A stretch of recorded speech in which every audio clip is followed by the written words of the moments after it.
Îmi deschizi o poartă mică în inimă. Muguri tineri sunt gata să izbucnească.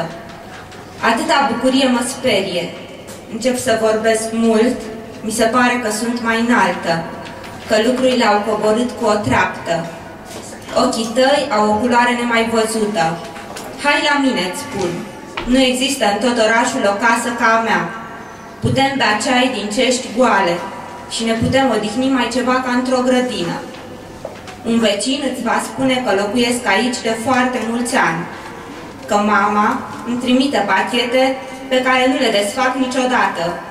Hai la mine, dacă îmi pun rochie o să vezi că am picioare frumoase și dinții sunt frumoși, mi-ai văzut? Hai, fă-mă să râd, ca să vezi cât sunt de alt. Vorbesc mult pentru că mi-e frică, inima îmi bate tot mai tare. Îți povestesc că în grădina mea părul meu blond pare un soare căzut în iarbă, că doar atunci când scriu o pătură verde îmi acoperă încet rănile. Simt că devin uriașă și roșie, ca un balon care s-ar putea sparge. Mă privești curios. Ai ochii mari ca un buchet de ghinde. Înțeleg că n-ai să-ți îngropi viața în grădina asta înghesuită între 4 pereți. Familia noastră e un inbox gol. Acasă nu mai sosește nimic. Familia noastră e un inbox gol. Tata e o coajă uscată, un amant desfigurat în care îți poți rupe dinții.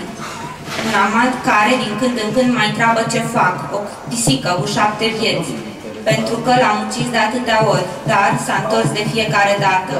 Doamne, în fiecare anotimp te rog, dă-mi alt nume pentru tata, dă-mi un nume care vindecă. Viața mea trece pe lângă mine în vârful picioarelor. Am să o prind odată și am să o înghit.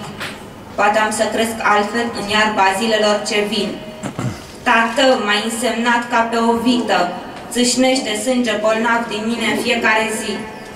Sunt un spectacol de lumină roșie. Doar curioșii se apropie. Nu știu cum va ajunge la mal. Pentru tine nu avem colac de salvare. Tu știi să noți, îmi ziceți, și treceți mai departe. Mi-avortez aici, în apa lumii, amintirile. Poate ies din întuneric mai ușoară. Lumina e în pat, doarme. Vreau să știu ziua mea când începe. Tată, simți, am învățat să urăsc. Cenușa ta e singura mea casă.